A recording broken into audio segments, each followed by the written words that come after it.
மீட்பெரும் நம்முடைய இரட்சகருமாகிய ஆண்டவராகிய இயேசு கிறிஸ்துவின் நாமத்தில் மாலை கூடி வந்திருக்கிற உங்களை ஒரு அன்போடு கூட வாழ்த்தி வரவேற்கிறேன். நம்முடைய வாக்குத்தத்த வசனங்களை நாம் வருஷம் முதல்ல கொடுத்த 2 வார்த்தை, அந்த 2 வார்த்தையை நாம் வாசிப்போம். இதன் நிமித்தம் நீ திரும்பினால் நான் உன்னை திரும்ப சீர்படுத்துவேன், என் முகத்துக்கு முன்பாக நிலைத்தும் இருப்பாய். நீ தீழ்ப்பானது நின்று வெளியேற பெற்றதை பிரித்தெடுத்தால் என் வாய் போல் இருப்பாய். நீ அவர்களிடத்தில் திரும்பாமல் அவர்கள் உன்னிடத்தில் திரும்புவார்களாக என்று கர்த்தர் சொல்லுகிறார். உன்னை இந்த இனத்துக்கு எதிரே அரணான வெண்கல அலங்கமாக்குவேன். அவர்கள் உனக்கு விரோதமாக யுத்தம் பண்ணுவார்கள், ஆனாலும் உன்னை மேற்கொள்ள மாட்டார்கள். உன்னை ரட்சிப்பதற்காகவும் உன்னை தப்புவிப்பதற்காகவும் நான் உன்னுடனே இருக்கிறேன் என்று கர்த்தர் சொல்லுகிறார். ஆமென். இந்த நாம் முதல் வசனத்தை கடந்த நாட்களிலே நாம் தியானித்தோம். இந்த நாளிலே இந்த 2வது வசனத்தின் பிற்பகுதியை இந்த நாளிலே உங்கள் மத்தியில் வைக்க கர்த்தர் நமக்கு உதவி செய்தார். அருமையான கர்த்தருடைய பிள்ளையே, நான் உன்னுடனே இருக்கிறேன் என்று சொல்லுகிற இந்த வசனம், மோசே எகிப்திலே பிறந்தபோது பார்வோனுடைய ஒரு கட்டளை இருந்தது. பிறக்கிற ஆண் குழந்தைகள் எல்லாரும் என்ன செய்யணும்? கொன்றணும். ஆக யாரை உயிரோட வைக்கணும்? பெண் குழந்தைகளை உயிரோட வைக்கணும் அப்படின்னு சொல்லியாச்சு. ஆனால் மோசே அந்த இடத்துல பாதுகாக்கப்பட்டான். அவனை ஒரு பேழையில் வைத்தார்கள். அவனை என்ன செஞ்சாங்க? தண்ணியில் போட்டு அனுப்புனாங்க. அங்கே போனதுக்கு பிறகு பார்வோனுடைய குமாரத்தை எடுத்து தனக்கு மகனாக அவளை வளர்த்தாள். ஆனால் அவனுக்கு பால் கொடுத்தது அவனுடைய தாயார். அவன் எகிப்தின் சகல சாஸ்திரங்களையும் கற்று தேறினான் என்று சொல்லி பார்க்கிறோம். நல்ல ஒரு வாழ்க்கை வாழ்ந்து கொண்டிருந்த அவன் ஒரு நாள் வெளியில் வர்றான். வெளியில் வரும் பொழுது ஒரு இஸ்ரவேலனை ஒரு எகிப்தியன் அடிக்கிறத பார்க்குறான். பார்த்த உடனே இவனுக்குள்ளே இருக்கிற அந்த சரீரத்துக்குள்ளே ஓடுகிற அந்த இரத்தமும், அது சொல்லுவாங்களே, தானாடா விட்டாலும் தன் சதை மட்டும் ஆடும் அப்படின்வாங்க இல்லையா. அவன் குடித்து வளர்ந்ததெல்லாம் யாருட பால்? இஸ்ரவேல் தாயுடைய பால். எனவே அவனுக்குள்ள அந்த இது வந்த உடனே அவன் என்ன செய்தான்? அந்த எகிப்தியனை வெட்டி போட்டான். வெட்டி போட்டு புதைச்சிட்டான். இவன் ஒரு நல்ல கல்வி நிபுணர். அதே மட்டும் இல்லாமல் எகிப்திலே பெரிய பெரிய கட்டிடங்களை கட்டின கலைஞன். அது சொல்லுது, வேதம் சொல்லுது, அவன் எகிப்தின் சகல சாஸ்திரங்களையும் கற்று தேறினவன் என்று சொல்லப்படுகிறது. இப்போ என்ன நடக்குன்னு சொன்னால், சரின்ட்டு போயிட்டான். அடுத்த நாள் வரும்போது 2 இஸ்ரவேலர்கள் சண்டை பிடிச்சிட்டு இருக்கிறாங்க. அப்போ அவன் சொல்கிறான், சகோதரர்களாகி இருக்கிற நீங்கள் ஏன் சண்டை பிடித்து கொண்டு இருக்கிறீர்கள் அப்படின்னு கேட்குறான். கேட்ட உடனே, உன்னை எங்களுக்கு நியாயாதிபதியாகவும் தலைவனாகவும் ஏற்படுத்தினது யார் அப்படின்ற ஒரு கேள்வியோடு இருக்கிறாங்க. ஆனால் அவனுடைய பிறப்பிலே பார்க்கும் பொழுது அந்த நேரத்தில் பார்வோன் கொடுத்த கட்டளை என்னன்னா, எல்லாரையும் நீங்கள் என்ன செய்யணும்? ஆண் பிள்ளை எல்லாத்தையும் கொன்றணும்.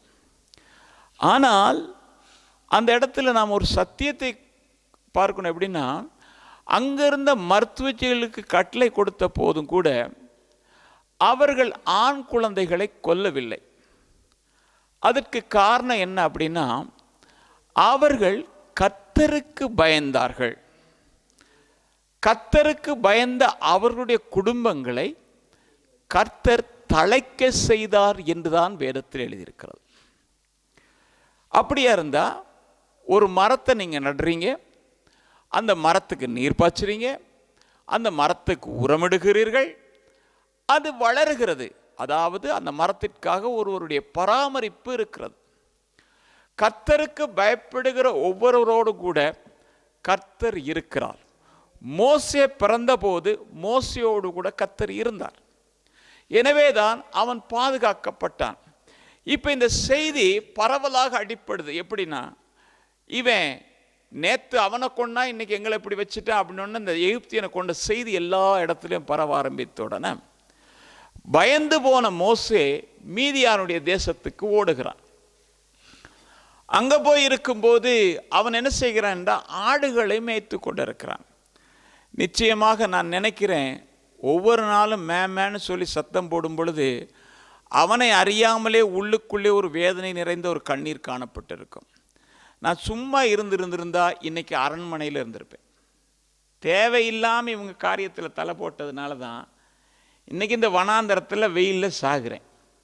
ரொம்ப பேர் அப்படித்தானே, தேவையில்லாமல் தலை போட்டு தானே அநியாயமாக அடி வாங்கிறது.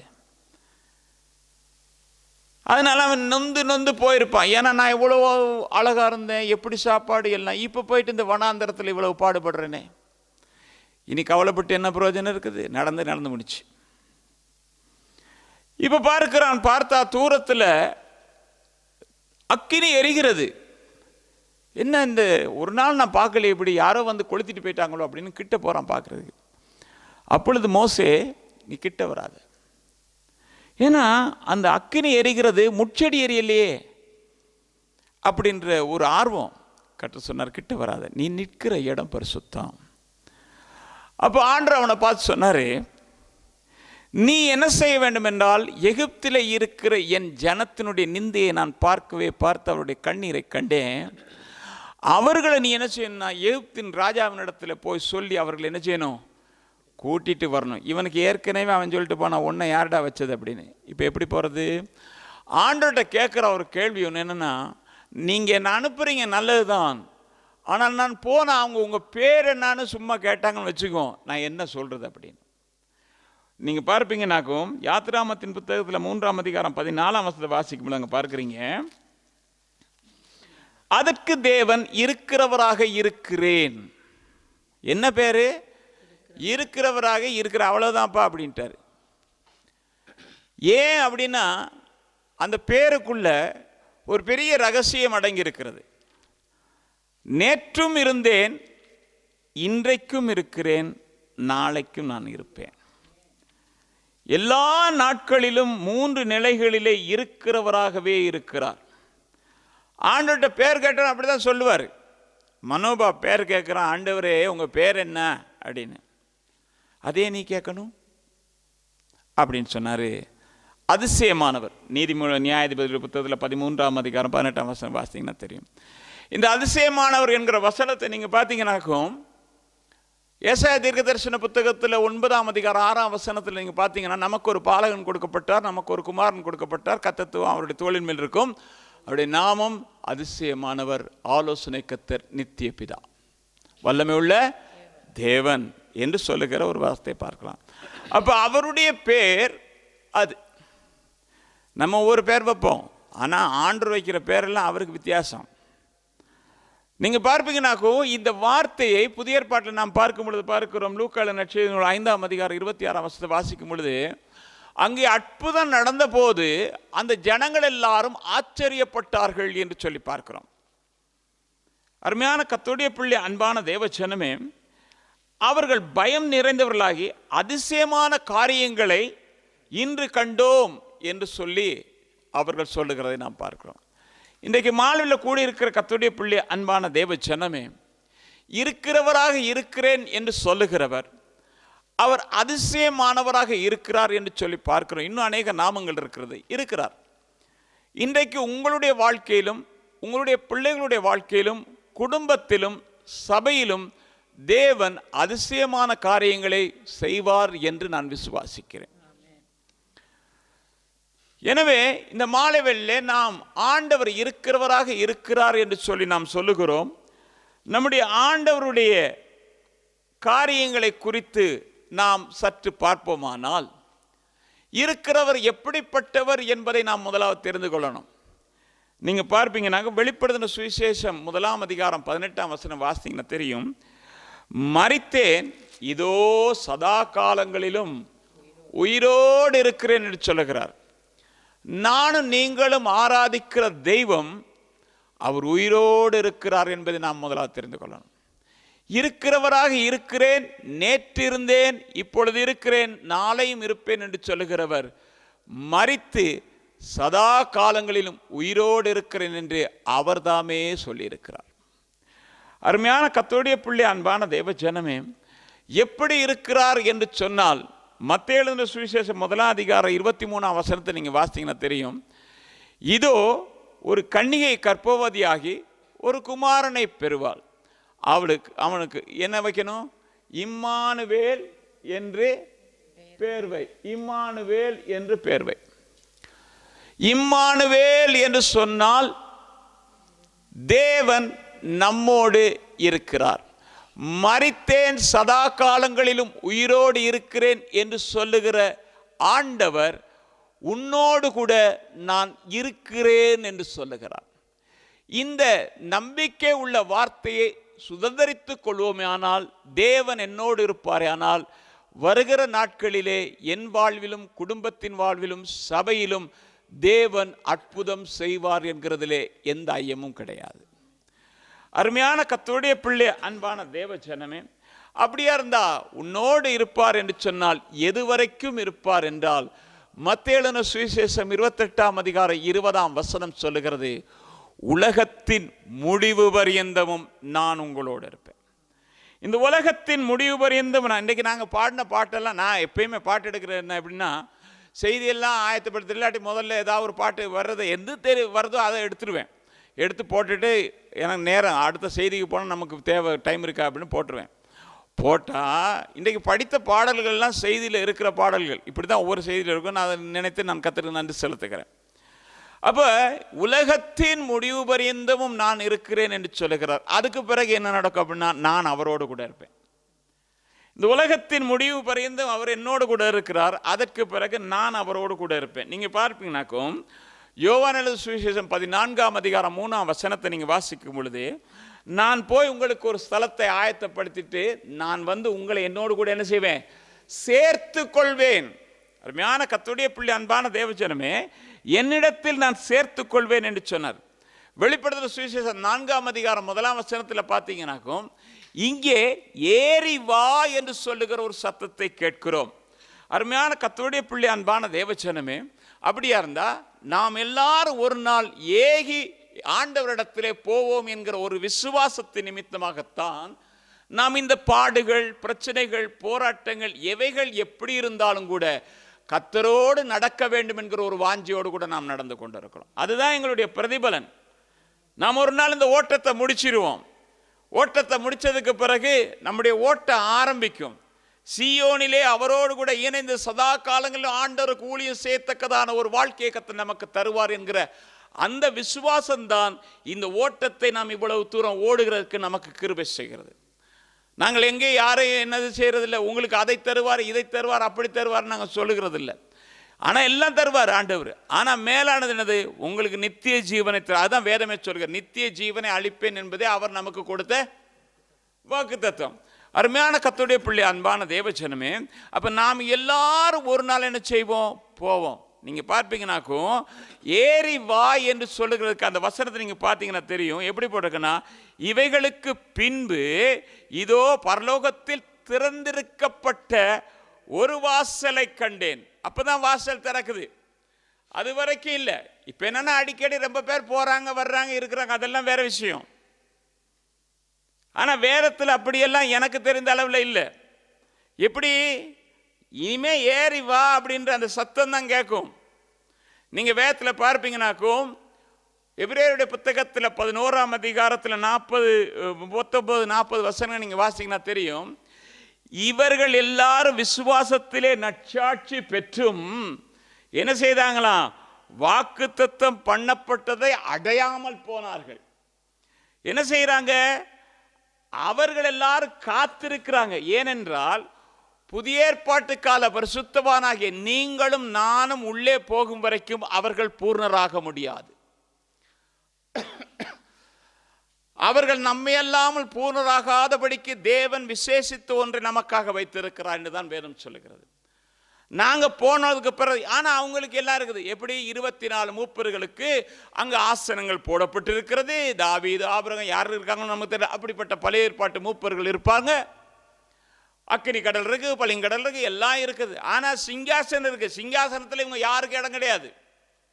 ஆண்டவர் நமக்கு வாக்கு பண்ணியிருக்கார், ஜெயம் கொள்ளுகிறவன் எவனோ அவன் என்னோடு கூட சிங்காசனத்திலே வீட்டிற்கும்படி அவனுக்கு அருள் செய்வேன் என்று சொன்னார். அந்த பாக்கியத்தை பெற்றவர்கள் தான் நாம். இப்பொழுது அவர்கள் எங்கே இருக்கிறார்கள் என்று வேதம் சொல்லுகிறது என்றால், சங்கீதங்களுடைய புத்தகத்தில் 149 அதிகாரம் 5 வசனத்தை நீங்கள் பார்த்தீங்கன்னாக்கும், பரிசுத்தவான்கள் மகிமையோடு களிகூர்ந்து தங்கள் படுக்கையின் மேலே கெம்பீரித்து கொண்டிருக்கிறார்கள். எப்போ?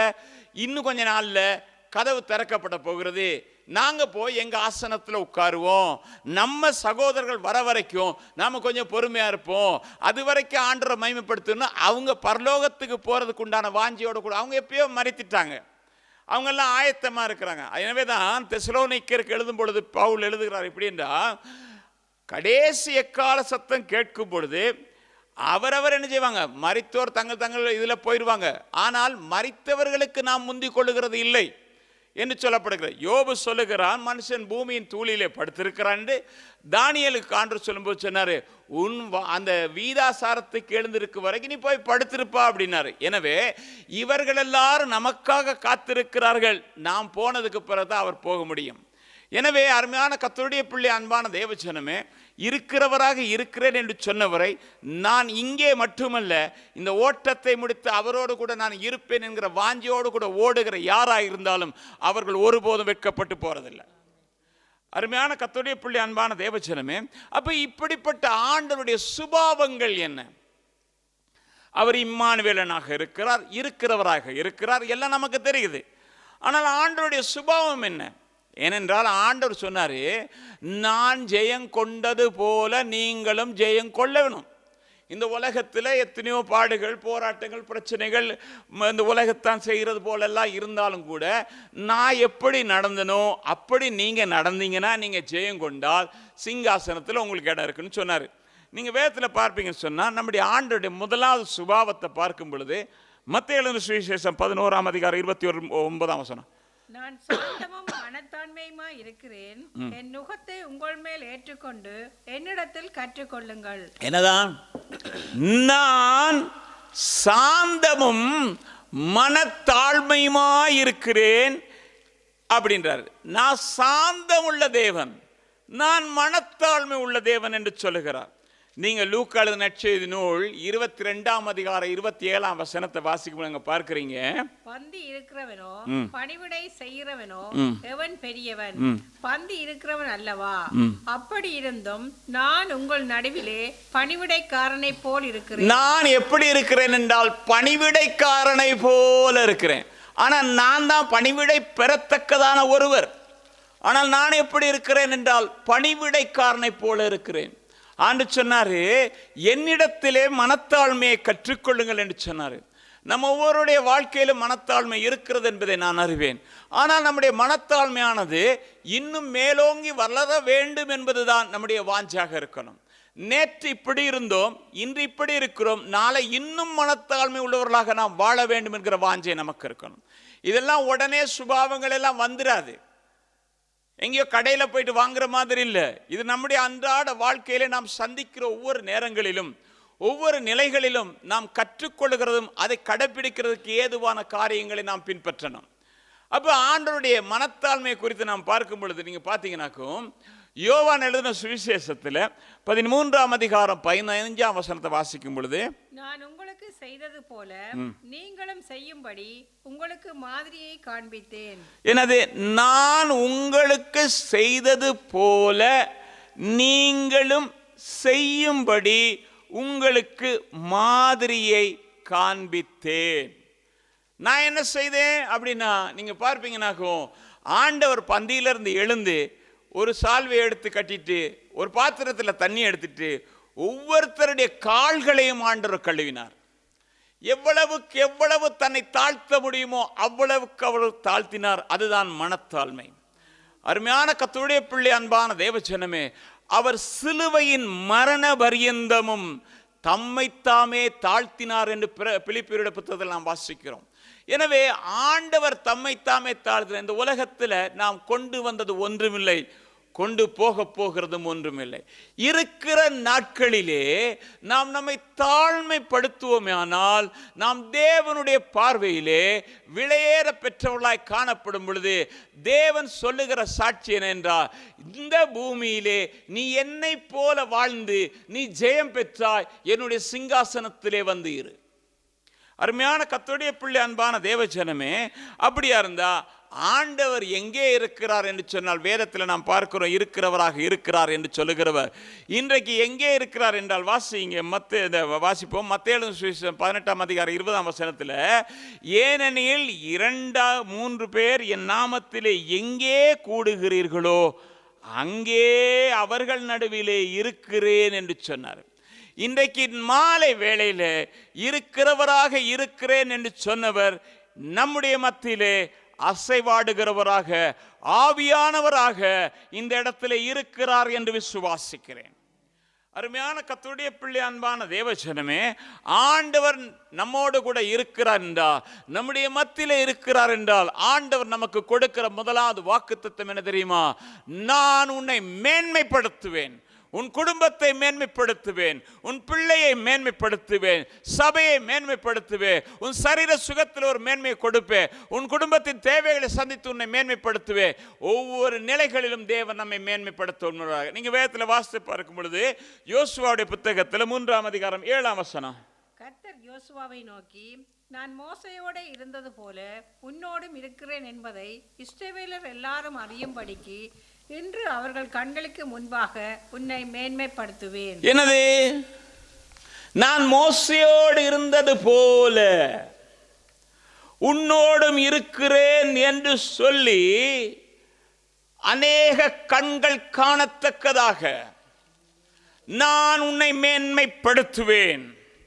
தேவ ஜனமே, இன்றைக்கு உன்னுடைய குடும்பத்தார், உறவினர்கள், உற்றார், நண்பர்கள் இன்றைக்கு உன்னை ஏளனமாய் பார்க்கலாம், உன்னை ஒரு விசை நிந்தித்து பேசலாம். உன்னுடைய காரியங்களை பார்க்கும் பொழுது அவர்களுக்கு வினோதமாக, விகற்பமாக காணப்படலாம். ஆனால் நான் உனக்கு ஒன்று சொல்லுகிறேன், மோசையோடு இருந்த கர்த்தர், யோசுவாவோடு இருந்த கர்த்தர் உன்னோடும் இம்மானுவேலனாக இந்த மாலை வேளையிலே உன் அருகிலே இருக்கிறவர் உன்னையும் மேன்மைப்படுத்துவார் என்று சொல்லுகிறேன். நாம நினைக்கிறோம் எங்க ஆண்டவரே அப்படின்னு. ஆண்டவர் மேன்மைப்படுத்துவார். அவரால் ஒரு மனுஷனை உயர்த்தவும் முடியும், ஒருவனை தாழ்த்தவும் முடியும். அவர் புழுதியில் இருந்து எடுத்து ராஜாக்களோடு கூட அமரச் செய்கிற ஒரு தேவன் என்று சொல்லி அண்ணால் சொன்னாள்.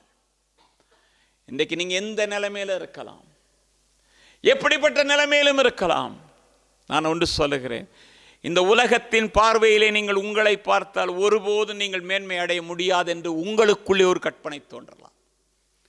ஆனால் உங்கள் தேவனை பார்ப்பீர்களே, ஆனால் நீங்க சொல்லக்கூடிய ஒரு வார்த்தை, அந்த தேவன் என்னுடைய தேவன், என்னையும் மேன்மைப்படுத்துவார், என் குடும்பத்தை மேன்மைப்படுத்துவார், என் பிள்ளையை மேன்மைப்படுத்துவார் என்று சொல்லி நீங்கள் தைரியமாக சொல்லலாம். அருமையான கர்த்தருடைய பிள்ளை, அன்பான தேவஜனமே, அதுக்கு காரணம் என்ன அப்படின்னா, நமக்கு இந்த உலகத்தில் யாரும் இல்லை, இந்த உலகத்தில் எதுவுமே நமக்குரியது அல்ல, எல்லாம் தேவனுக்குரியது. ஆனாலும் நாம் தேவனுக்குரியவர்கள் என்று தேவனை நம்மை குறித்து சாட்சி சொல்லுகிறார். வாசிக்கலாம், என்னாகமத்தின் புத்தகத்தில் 18ஆம் அதிகாரம் 20ஆம் வசனம். பின்னும் கர்த்தர் ஆரோனை நோக்கி, அவர்களுடைய தேசத்தில் நீ ஒன்றையும் சுதந்தரித்துக் கொள்ள வேண்டாம், அவர்கள் நடுவே உனக்கு பங்கம் உண்டாயிருக்க வேண்டாம். இஸ்ரவேல் புத்திரர் நடுவில் நானே உன் பங்கும் உன் சுதந்திரவுமாய் இருக்கிறேன். நானே உன் பங்கு, நானே உன் சுதந்திரம். அருமையான கர்த்தருடைய பிள்ளை, அன்பான தேவ ஜனமே, உனக்கு இங்கே யாருமே இல்லை, ஆனா நான் இருக்கிறேன், இருக்கிறவராக இருக்கிறேன். நீ தான் என்னுடைய சுதந்திரம், உன்னுடைய சுதந்திரம் நான் தான் என்று சொல்லி ஆண்டவர் சொல்லுகிறார். ஆண்டவர் நம்முடைய பங்காய் இருப்பாரே ஆனால், ஆண்டவர் நம்முடைய சுதந்திரமாய் இருப்பாரே ஆனால், கர்த்தர் ஒருபோதும் நம்மை குறைவடைய செய்யவே மாட்டார், ஒருபோதும் குறைவடைய செய்ய மாட்டார். இன்றைக்கு நான் சொல்லுகிறேன், பானையிலே ஒரு புடி மாதா இருக்கிறதுன்னு சொல்லி நினைத்தாலும் கூட பஞ்சம் முடியும் வரையிலும் தேவன் என்னை மாவை ஆசீர்வதிக்க உண்மையுள்ளவராக இருந்திருப்பாரே ஆனால், அதே தேவன் இன்றைக்கு உன் வாழ்க்கையிலும் என் வாழ்க்கையிலும் அதே அற்புதத்தை செய்ய உண்மையுள்ளவராக இருக்கிறார். அருமையான கர்த்தருடைய பிள்ளை, அன்பான தேவஜனமே, அப்படியா இருந்தா பங்கும் பாத்திரமானவர்களுக்கு ஆண்டவர் சொல்லுவாரு, நான் அடுத்து என்ன செய்வேன், நான் எங்க இருக்கிறேன்னு உனக்கு காட்டுவேன்னா, உன்னை அனுதினமும் நான் விசாரிப்பேன், அனுதினமும் உன்னை விசாரிப்பேன். அதனால தான் பேதுரு எழுதும் பொழுது எழுதுகிறான், எப்படி என்றா, உங்களை அவர் விசாரிக்கிறவரானபடியினாலே உங்க கவலை எல்லாத்தையும் அவர் மேல வச்சிருங்கன்னாரு. இன்னைக்கு மாலில் கூடி இருக்கிற கர்த்தருடைய பிள்ளையே, கர்த்தர் என் பட்சத்திலே இருக்கிறார், கர்த்தர் என்னோடு இருக்கிறார், அவர் இருக்கிறவராகவே இருக்கிறார் என்று சொல்லி விசுவாசிக்கிற கர்த்தருடைய பிள்ளையே, பேதுரு சொல்லுகிறதை நீங்களும் சொல்லுங்க. என் கவலை எல்லாவற்றையும் இந்த மாலை வேளை அவருடைய பாதத்தில் வைக்கிறேன். அருமையான கர்த்தருடைய பிள்ளை, அன்பான தேவஜனமே, நம்முடைய கவலைகள், நம்முடைய கண்ணீர்களுக்கு மனிதர்கள் ஆறுதல் சொல்லலாம். அந்த ஆறுதல்கள் ஒரு சில நேரங்களில் எடுபடக்கூடியதாக எடுபட முடியாதாக இருந்தாலும் அவைகள் நிலைத்திருக்கக்கூடியவைகள் அல்ல. ஆனால் ஆண்டவர் ஒரு மனிதனை ஆறுதல் படுத்துவாரே, ஆனால் அது நித்திய காலமான ஆறுதலாக இருக்கும் என்று சொல்லுகிறேன். இன்றைக்கு நாம் படித்த பாடல்களை கூட இந்த வசனங்கள்லாம் இருக்குது. அருமையான கர்த்தருடைய பிள்ளை, அன்பான தேவஜனமே, அப்போ ஆண்டவர் முதலாவது இருக்கிறவராக எங்கே தன்னை வெளிப்படுத்துகிறாருன்னா, ஆண்டு சொல்றாரு சங்கீதங்களுடைய புத்தகத்தில் 32ஆம் அதிகாரம் 8ஆம் வசனத்தில், நான் உனக்கு போதித்து நீ நடக்க வேண்டிய வழியை உனக்கு காட்டுவேன், உன்மேல் என் கண்ணை வைத்து உனக்கு ஆலோசனை சொல்லுவேன். என்னது ஆண்டு சொல்றாரு? நான் உனக்கு போதிப்பேன், நான் நீ நடக்க வேண்டிய வழியை உனக்கு காட்டுவேன், உன்மேல் என் கண்ணை வைத்து உனக்கு தேவையான நேரத்தில் என்னென்ன ஆலோசனை கொடுக்கணுமோ அந்த ஆலோசனை கொடுப்பேன். கர்த்தர் இருக்கிறவராக ஒரு கர்த்தருடைய பிள்ளையோடு இருக்கும்போது முதலாவது செய்கிறது என்னன்னா, கர்த்தர் அவனுக்கு போதிக்கிறார். எப்படி என்ன என்ன அப்படின்றத கர்த்தர் போதிக்கொள்ளுவராக இருக்கிறார். அருமையான கர்த்தருடைய பிள்ளை, அன்பான தேவஜனமே, அதே வேளையில் நடக்க வேண்டிய வழியை காட்டுறாரு. இன்னைக்கு உலகத்தில் எத்தனையோ விதமான வழிகள் இருக்கிறது. வேதம் கூட தெளிவாக சொல்லுகிறது, பூர்வ பாதைகள் எவைகள் என்று கேட்கிறதுக்கு வழியிலே நில் என்று சொல்லுகிறது. வழிகளிலே நின்று, அப்படியே இருந்த அநேக வழிகள் இருக்கிறது. அகன்ற வழிகள் இருக்கிறது, குறுகிய வழி இருக்கிறது, நேர் வழி இருக்கிறது, இப்படி பல வழிகள் இருக்கிறது. இந்த வழிகளிலெல்லாம் நாம் எங்கேயும் போய் சிக்கிக் கொள்ளாதபடிக்கு இதுவே பாதை, இதுவே நடவுங்கள் என்று சொல்லுகிற தேவனுடைய சத்தத்தோடு கூட நம்மை வழிநடத்த உண்மையுள்ளவராக இருக்கிறார். இந்த 3வது மாதத்தை ஆரம்பித்த கர்த்தருடைய பிள்ளையே, உங்களையும் என்னையும் உங்கள் பிள்ளைகளையும் உங்கள் குடும்பங்களையும் தேவன் இவ்விதமாக வழி நடத்துவார் என்று நான் சொல்லுகிறேன். அப்ப நான் உனக்கு போதித்து நீ நடக்க வேண்டிய வழியில் என்ன செய்வேன்? நான் உன்னை நடத்துவேன். அருமையான கர்த்தருடைய பிள்ளை, அன்பான தேவஜனமே, கர்த்தர் போதிப்பார். யாருக்கு போதிப்பார்? யாருக்கு ஆலோசனை சொல்லுவார் அப்படின்னா, ஆலோசனை கேட்கிறவங்களுக்கு தான் சொல்லுவார். நீங்க யாருக்காவது ஆலோசனை சொல்லி கேட்காட்டி என்ன செய்வீங்க? திருப்பி திருப்பி போய் சொல்லுவீங்களா? சொல்ல மாட்டீங்க. ஆலோசனை கேட்குற ஆளுக்கு திருப்பி திருப்பி நீங்கள் சொல்வீங்க. ஏன்னா அந்த ஆள் சொன்ன கேட்கும். அப்படி சொல்லுவீங்களா இல்லையா? சொன்னால் கேட்கும் அந்த ஆலோசனை.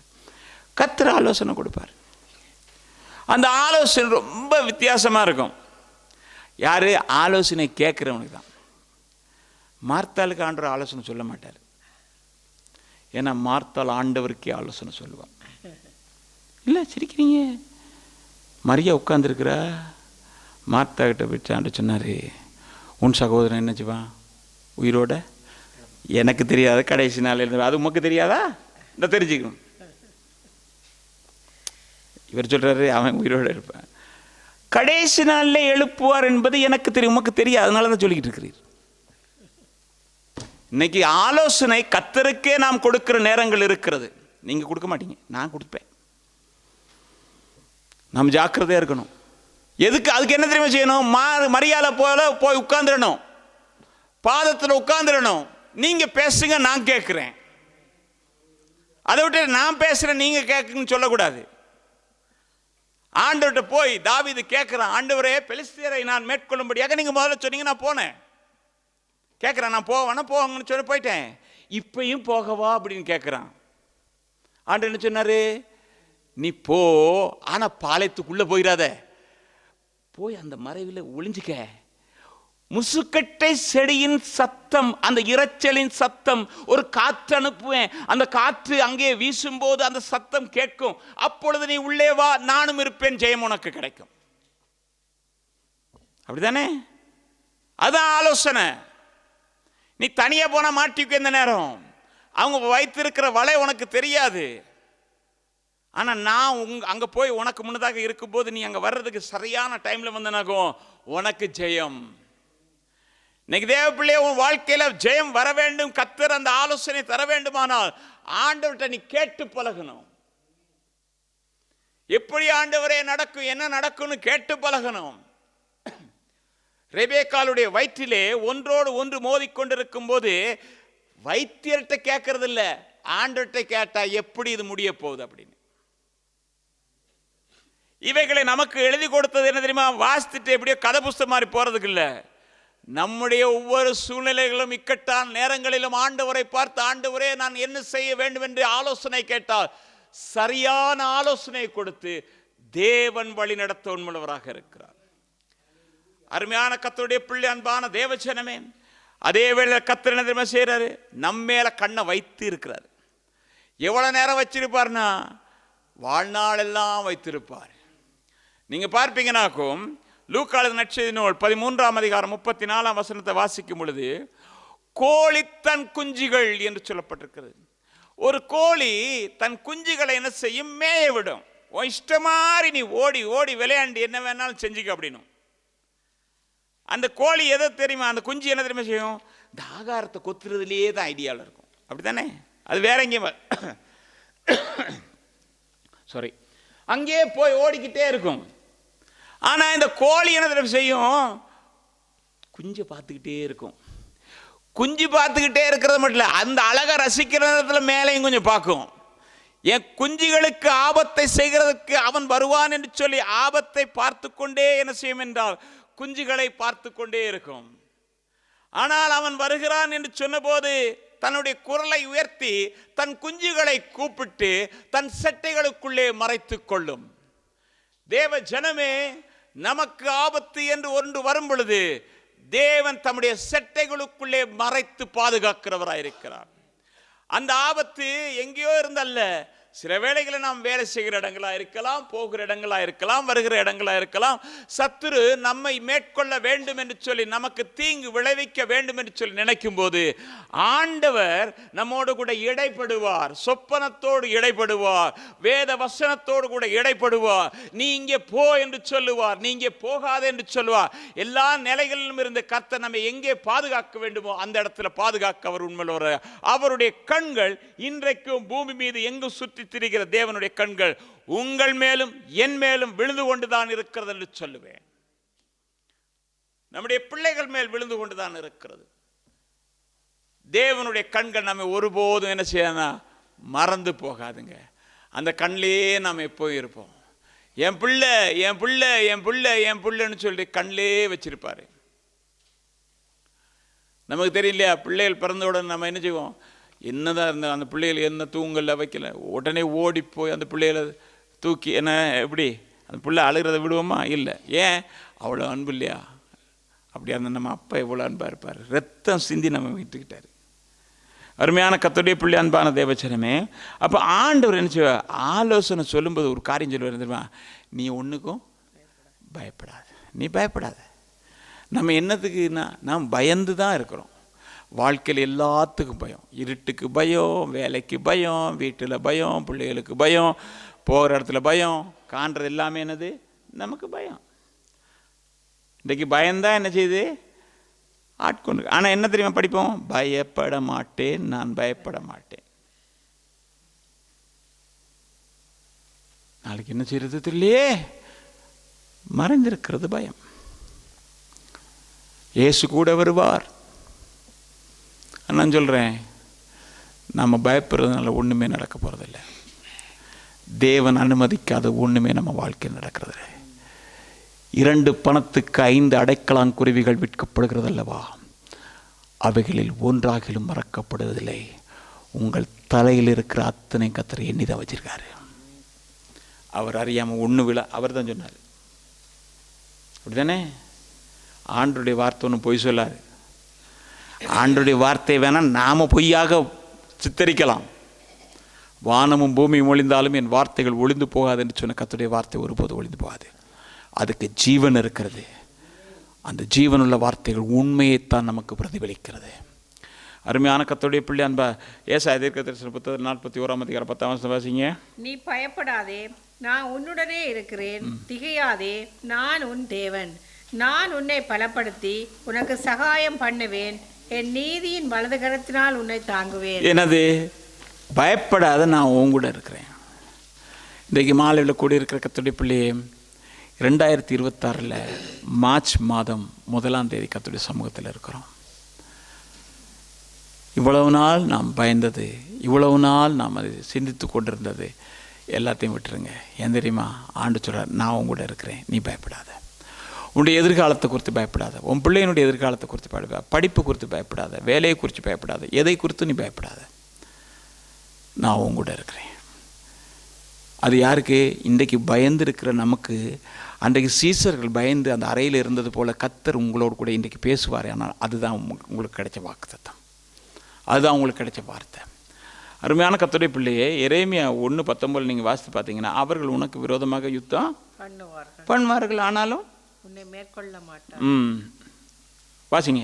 அவர்கள் உனக்கு விரோதமாக யுத்தம் பண்ணுவார்கள், ஆனாலும் உன்னை மேற்கொள்ள மாட்டார்கள். உன்னை ரட்சிக்கும்படிக்கு நான் உன்னுடனே இருக்கிறேன் என்று கர்த்தர் சொல்லுகிறார். என்னது? இன்னைக்கு உங்களுக்கு விரோதமாக வேலை செய்கிற இடத்துல அங்கெங்கெல்லாம் பல விதமான போராட்டங்கள், பிரச்சனைகள், என்ன செய்கிறது ஏது செய்கிறதுன்னு தெரியாமல் எனக்கு தடுமாறுறீங்களா? ஒன்றே சொல்லுங்கள், இந்த வசனம் சொல்லுங்கள், ஆண்டவரே அவங்க என்னை மேற்கொள்ள மாட்டாங்க, ஏன்னா நீங்கள் என்னோட இருக்கிறீங்க. நீங்கள் என்னோட இருக்கும்போது யார் என்ன மேற்கொள்ள முடியும்? ஏன்னா வசனம் சொல்லுது, உனக்கு விரோதமாக ஒரு வழியாக வரும். நான் எத்தனை வழியாக தெரியுமா அனுப்புவேன்? அப்படியே பிரிஞ்சு போகிறதுக்கு அனுப்புவேன். அப்படியே இருந்தால் ஆண்டோடைய வார்த்தையில் ஒரு நாளும் பொய் இல்லைங்க, ஒரு நாளும் பொய் இல்லை. உன்னை மேற்கொள்றதுக்கு கர்த்தர் ஒருபோது விட மாட்டார், உன்னை மேற்கொள்றதுக்கு கர்த்தர் ஒருபோது விட மாட்டார்.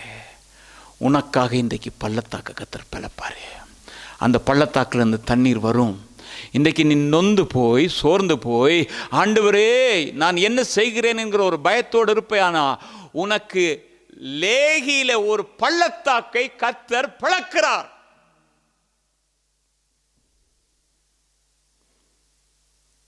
நீ மறுபடியுமாக ஜீவன் பெறத்தக்கதாக, நீ மறுபடியுமாக பலப்படத்தக்கதாக தேவன் அந்த பள்ளத்தாக்கில், அந்த பள்ளத்தாக்குக்கு தண்ணி எங்கேருந்து வருது தெரியுமா? கீழே இருந்துல, ஆலயத்திலேருந்து வருது. ஆலயத்திலேருந்து தண்ணி வருது. இன்னைக்கு நீ பயந்து போய் சிம்சோன மாதிரி அறிக்கை செய்யாத. ஆண்டவரே விருத்த சேதனம் இல்லாத இவர்கள் கையிலே நான் விட்டு விடுவேனோ, என் உயிர் போயிருமோன்னு பயப்படாத. ஆண்டவர் இன்னைக்கு உனக்கு ஒரு அற்புதம் செய்கிறார், இன்றைக்கு ஒரு அற்புதம் செய்கிறார். நம்முடைய ஆண்டவர் அற்புதங்களின் தேவன். அது அவருடைய பேரே அதிசயமானவர் அல்லவா? அவருடைய பேர் அதிசயமானவர். உன் வாழ்க்கையிலும் என் வாழ்க்கையிலும் செய்ய போகிற அத்தனையும் அதிசயமானவைகள். அருமையான கர்த்தருடைய பிள்ளை, அன்பான தேவச்சனமே, நீங்கள் பார்ப்பீங்கன்னா உன்னை மேற்கொள்ள அப்போஸ்தலர் 18:10 வாசிங்க.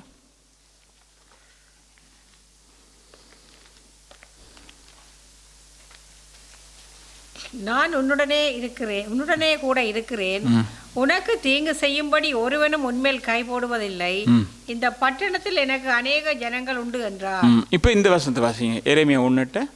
நீ அவர்களுக்கு பயப்பட வேண்டாம், உன்னை காக்கும்படிக்கு நான் உன்னுடனே இருக்கிறேன். நான் உன்னை காக்கிறதுக்காகவே நான் உன்னோட இருக்கிறேன், உன்னை பாதுகாக்கிறதுக்காக, உன்னுடைய காரியங்களை பாதுகாக்கிறதுக்காக நான் உன் கூட இருக்கிறேன். அனுச்சுறாரு, உனக்கு தீங்கு செய்கிறதுக்கு ஒருவரும் உன் மேலே கை போட முடியாது.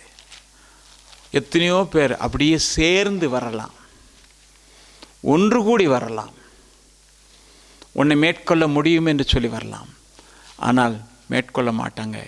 உன்னை மேன்மைப்படுத்துகிற கர்த்தர் உன்னோடு இருக்கும் வரையிலும், அவர் உன்னோடு இருக்கும் வரையிலும் எவனும் உன்னை மேற்கொள்ள முடியாது. என்னை மேற்கொள்ள முடியாது, குடும்பத்தை மேற்கொள்ள முடியாது, பிள்ளைகளை மேற்கொள்ள முடியாது. பிசாசை இயேசுவின் நாமத்தில் நாம் கடினப்படுத்துகிறோம். அருமையான கர்த்தருடைய பிள்ளை, அன்பான தேவஜனமே, மேற்கொள்ள முடியாது. அப்போஸ்தலனாகிய பவுல் அப்போஸ்தலர் நடபடி 27ஆம் அதிகாரத்தில் பார்த்தீங்கன்னா 24ஆம் வசனத்தில், பவுலே பயப்படாதே, நீ ராஜனுக்கு முன்பாக நிற்க வேண்டும். இதோ உன்னுடனே கூட யாத்திரை பண்ணுகிற யாவரையும் தேவன் உனக்கு தயவு பண்ணினார் என்றார். என்னது? கப்பல் ஏறி போகிறாங்க, இத்தாலியிலேருந்து கப்பல் ஏறி போகிறாங்க. போன என்னது? காற்று, யூரோக்ளியோன், மெல்லிய இப்படி எல்லாம் வந்து பல விதமாக சுழல் காற்று வந்து சுற்றி சுற்றி சுற்றி சுற்றி அநேக உபத்திரவங்கள், பாடுகள், ஜனங்கள் எல்லாரும் சாப்பிடாம இருக்கிறாங்க, பொருட்கள் சேதம், எல்லாத்தையும் தூக்கி போட்டாச்சு. இப்போ அப்போஸ்தலன் பவுல்கிட்ட ஆண்டவர் சொல்கிறாரு, நீ பயப்படாதப்பா, நான் உன்னை கொண்டு போய் சேர்க்க வேண்டிய இடத்துல சேர்க்க வரைக்கும் உன்னை கைவிட மாட்டேன் சொல்கிறாரா. நீ ராயனுக்கு முன்னதாக போய் நிற்கணும், நீ பயப்படாத. கடல் எப்படி கொந்தளிச்சேன்னா, காற்று எப்படி அடித்தேன்னா, நீ போய் இருக்க வேண்டியதை நான் உன்னை கொண்டு போய் சேர்ப்பேன். ஒன்றை மட்டும் இல்லை, உன்னோடு இருக்கிறவர்களுக்கு உன்னிமித்தமாக தயவு பண்ணினேன். அப்படித்தானே? இன்றைக்கு உங்க நிமித்தமாக தேவன் உங்களுடைய குடும்பங்களுக்கு தயவு பண்ணுவார், உங்க இனஜனங்களுக்கு தயவு பண்ணுவார். ஏனென்றால் கர்த்தர் உங்களோடு கூட இருக்கிறார். அவர்களை போஜனம் பண்ண சொல்லு, அவர்களை போஜனம் பண்ண சொல்லு. உன்னிமித்தமாக நான் தயவு பண்ணினேன். அதாவது அவர்களை பயப்படாம சந்தோஷமாக இருக்க சொல்லு. தேவன் உன்னிமித்தமாக அவர்களுக்கு தயவு செய்து அவர்களை ஆசீர்வதிப்பார். அருமையான கர்த்தருடைய பிள்ளை, அன்பான தேவச்சனமே, இதெல்லாம் எப்படி நடக்கும் எப்படி நடக்கும் அப்படின்னு கேட்காதீங்க. எலியாவின் தேவன் நம்முடைய தேவன், எலியாவின் தேவன் நம்முடைய தேவன். நானும் நீங்களும் ஜெயம் கொண்டவர்களாக இருக்க வேண்டும் என்று கர்த்தர் விரும்புகிறார்.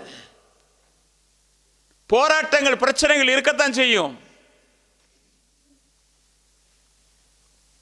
எலியா சொன்னா, ஆகாப்பை பார்த்து, நீர் போய் போஜனம் பண்ணும், இதோ இரைச்சலின் சத்தம் கேட்கிறது, ஒரு உள்ளங்கை மேகம் வந்து கொண்டு இருக்கிறது. இன்றைக்கு மாலில் கூடியிருக்கிற கர்த்தருடைய பிள்ளை, அன்பான தேவஜனமே, அந்த இரைச்சலின் சத்தம் என்ன தெரியுமா? நான் உன்னோடு கூட இருக்கிறேன், பயப்படாதே. இந்த சத்தம் இன்னைக்கு உன் காதுல தெளிவா கேட்டுச்சுன்னு சொன்னா, உள்ளங்கை மேகம் உன் குடும்பத்தை நிறைக்கும், உன் தனிப்பட்ட வாழ்க்கையை நிறைக்கும், உன் பிள்ளைகளை ஆசீர்வதித்து நிறைக்கும், படிப்புகளை ஆசீர்வதிக்கும், வேலைத்தளத்தில் ஆசீர்வாதம், சரத்தில் நல்ல சுகம், பலம். அந்த இரைச்சலின் சத்தம் இப்ப கேட்குமா இருந்தால், அந்த இரைச்சலின் சத்தம் மறுபடியும் சொல்லுகிறேன், நான் இருக்கிறவராக உன்னோடு கூட இருக்கிறேன், இம்மானுவேலனாக இருக்கிறேன் என்று சொல்லுகிற சத்தம் உன் காதுகளிலே தொனிக்குமானால், அந்த அதிசயமான கர்த்தர் உன் வாழ்க்கையில் அற்புதம் செய்வார், அதிசயம் செய்வார். அது உங்க காதுல கேட்கணுங்க, அது உங்க காதுல கேட்கணும். ஆகாபுக்கு கேட்காது, எலியாவுக்கு கேட்கும். கர்த்தருக்கு முன்பதாக நிற்கிற நான் என்று சொன்னானே, நாம் பார்த்தோம், தியானிச்சோம் எப்படின்னு. அந்த நிலைமைக்கு மாறணும்னு அந்த இரைச்சலின் சத்தம் கேட்கும், உன் கண்கள் அதை காணும். இன்றைக்கு மாலை கூடி இருக்கிற கர்த்தருடைய பிள்ளை, அன்பான தேவஜனமே, ஒரு விசுவாசம் எனக்குள்ள இருக்குது. கர்த்தர் நன்மை செய்வார், அற்புதம் செய்வார். இன்னைக்கு சத்துரு பலவிதமாக நம்ம இடத்துல வருவான், பலவிதமான காரியங்களை செய்ய தூண்டுவான்.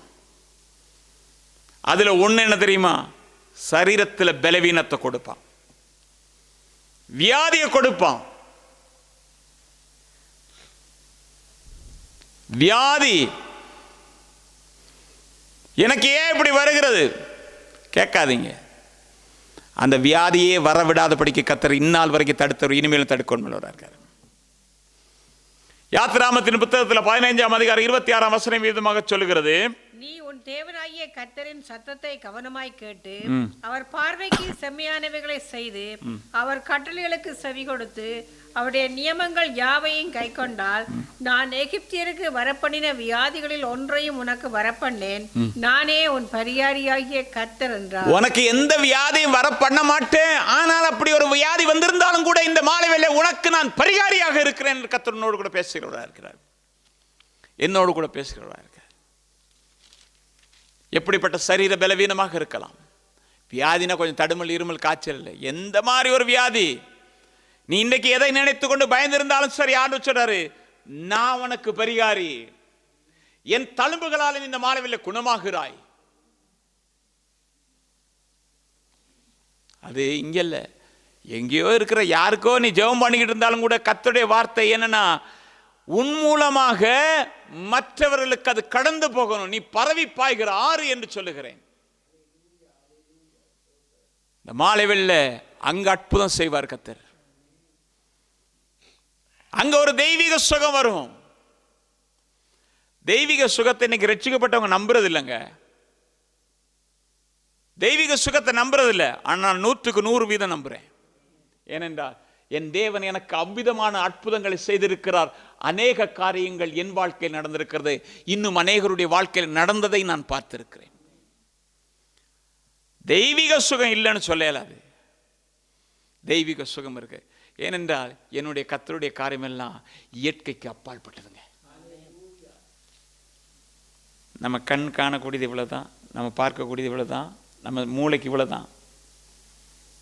அதுக்கு மேற்பட்டதுதான் என் தேவனுடைய வல்லமை. அவர் வல்லமை உள்ளவர், நித்திய பிதா. இன்னைக்கு உன் வாழ்க்கையில் ஏதாவது ஒரு சின்ன காரியத்துக்காக நீ ஜெபம் பண்ணிட்டு இருக்கியா, இல்லை யாரோ ஒருத்தருக்காக ஜெபிச்சுக்கிட்டு இருக்கியா, பயப்படாத. நீர் பரிகாரி, நீர் சுகம் கொடுப்பீர். உம்முடைய வார்த்தையை அனுப்பி குணப்படுத்துகிற தேவன். அருமையான கர்த்தருடைய பிள்ளை, அன்பான தேவச்சனமே, இயேசு இன்னொரு அற்புதம் செய்தார். இன்றைக்கு உன் வாழ்க்கையில், உன் குடும்பத்தில், உன் சமையல் அறையில், உன் பண தேவையின் மத்தியில் கர்த்தர் அந்த அற்புதம் செய்வார். வாசிக்கலாம். யோவான் எழுதின சுவிசேஷம் 2ஆம் அதிகாரம் 11ஆம் வசனம். வாசிங்க. இவ்விதமாக இயேசு இந்த முதலாம் அற்புதத்தை கலிலேயாவில் உள்ள கானான் ஊரிலே செய்து தம்முடைய மகிமையை வெளிப்படுத்தினார். கானா ஊரில் செய்து தன்னுடைய மகிமையை வெளிப்படுத்த. நமக்கு தெரிந்த காரியம் என்னது? திராட்சை ரசம் குறைஞ்சி போச்சு. திராட்சை ரசம் குறைஞ்சி போனால் வீட்டுக்குள்ளே எப்படி அங்கலாய்ப்பு. ஐயோ, என்ன செய்கிறது, ஏது செய்கிறது, அது செய்கிறது, இது செய்கிறது. சாரி, இந்த ராத்திரி வேலை எங்கே போகிறது? பல கேள்விகள், பல பதில்கள். அது நீங்கள் முந்தி இப்படியெல்லாம் பல காரியம் இருக்கும். ஆனால் இயேசு நின்ற போது அற்புதம் நடந்தது. தண்ணீரை ரசமாக மாற்றினார். இன்றைக்கு உங்கள் குடும்பத்திலும் கூட பல தேவைகள் இருக்கும். அது நிமித்தமாக சமாதானத்தை, சந்தோஷத்தை இழந்து காணப்படுவீங்க. நான் ஒன்று சொல்லுகிறேன், இயேசு எழுந்து நின்று வந்து நிற்பாரே ஆனால் தண்ணீர் ரசமாக மாறுகிறது. அற்புதம் நடக்கிறது, அதிசயம் நடக்கிறது. எல்லாரும் ஆச்சரியப்படுவாங்க, எல்லாரும் ஆச்சரியப்படுவாங்க. அப்படிப்பட்ட காரியத்தை இந்த மார்ச் மாதத்தில் கர்த்தர் தொடங்க வேண்டும் என்கிறது தான் என்னுடைய விருப்பம். சபையில் இருக்கிற ஒவ்வொருவருடைய வாழ்க்கையிலும் சாட்சியாக மாறணும். அந்த 1ஆம் தேதி வந்து இந்த காரியத்துக்காக ஜெபம் பண்ணிட்டு நான் போனேன். நான் நினைக்கல, ஆனால் நினையாததை கர்த்தர் நடத்தி முடித்தார்னு சொல்லணும். எது தேவை, என்ன தேவைன்றது உங்களுக்கு கூட சில நேரம் தெரியாமல் இருக்கலாம். ஆனால் எலியாவுக்கு அடுத்த வேளை சாப்பாடு தேவைன்றது கர்த்தருக்கு மட்டும்தான் தெரியும். சாரிபாத்தில் அங்கே ரெடி பண்ணி வச்சுருக்கு போ, அப்படி தானே? இங்கே இல்லை, பரவாயில்ல, நீ சாரிபாத்து இப்போ அங்கே ரெடி பண்ணி வச்சுருக்கிறப்பா. பெரிய பணக்காரர் வீடா? சாரிபாத்தில் பஞ்சமே ஐயா. பணக்கார வீடு இல்லை, சாரிபாத்தில் எங்கே உன்னை போஷிக்கணுமோ அங்கே உன்னை போஷிக்கிறேன். ஒருவேளை நீங்கள் கணக்கு பார்க்கலாம், ஐயோ இவங்ககிட்ட அந்த கர்த்தர் எங்கேருந்து எதை வேணாலும் செய்வார்.